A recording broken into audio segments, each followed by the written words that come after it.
آپ سب لوگوں کے لیے ایک خوشخبری، ایک بریکنگ نیوز یہ ہے کہ public schools reorganisation programme phase 1 کے نتائج کا اعلان کر دیا گیا ہے۔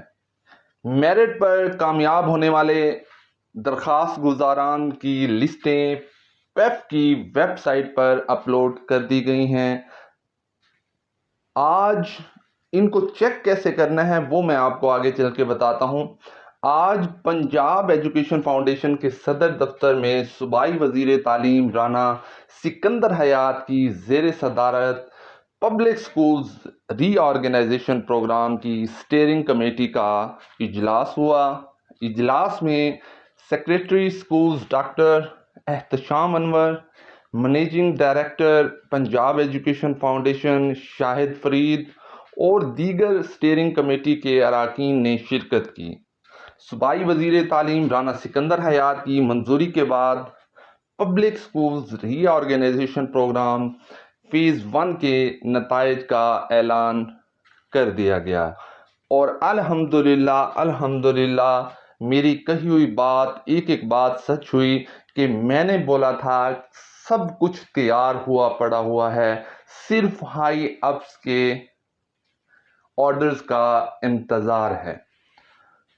اور میں نے یہ بھی بات کی تھی کہ صرف اور صرف تمام امیدواران کی جو لسٹیں ہیں میں بھی اپلوڈ نہ کی جائیں اور صرف ان کی جو کامیاب ہوئے ہیں، ان کو سکول الاٹ ہوئے ہیں، ان کی لسٹیں اپلوڈ کی جائیں۔ میرٹ پر آنے والے اور کامیاب ہونے والے درخواست گزاران کی لسٹیں پیف کی ویب سائٹ www.pef.edu.pk پر اپلوڈ کر دی گئی ہیں۔ درخواست گزاران اپنے شناختی کارڈ نمبر کے ذریعے پیف کی ویب سائٹ پر موجود پورٹل سے اپنے نتائج کی جانکاری حاصل کر سکتے ہیں۔ P S R P phase 1 میں 5,863 سرکاری اسکولوں کو بحال کیا جائے گا۔ P S R P phase 1 میں 9,113 پڑھے لکھے نوجوان لڑکے لڑکیاں، ینگ انٹرپرینور، انفرادی درخواست گزاران اور ادارے اور غیر سرکاری تنظیمیں NGOs کی درخواستیں موصول ہوئیں۔ ہر درخواست کی مکمل طور پر جانچ پڑتال کے بعد میرٹ کی بنیاد پر ان نتائج کو مرتب کیا گیا ہے۔ اسکولوں کی آؤٹ سورسنگ کے اس عمل میں پہلی ترجیح نوجوان لڑکے لڑکیوں ینگ انٹرپرینورز کو دی گئی ہے، جبکہ ان کے بعد انفرادی درخواست گزاروں کو اسکول الاٹ کیے گئے ہیں۔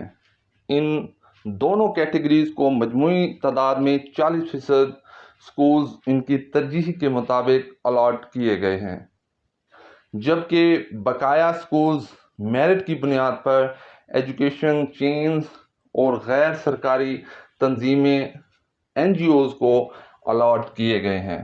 اس موقع پر صوبائی وزیر تعلیم رانا سکندر حیات نے پنجاب ایجوکیشن فاؤنڈیشن کے افسران کے کام کو سراہتے ہوئے کہا کہ پیف کے افسران نے اس تمام آؤٹ سورسنگ کے عمل کو نہایت ایمانداری اور دن رات محنت اور لگن سے 2.5 ماہ کے قلیل عرصہ میں مکمل کیا ہے۔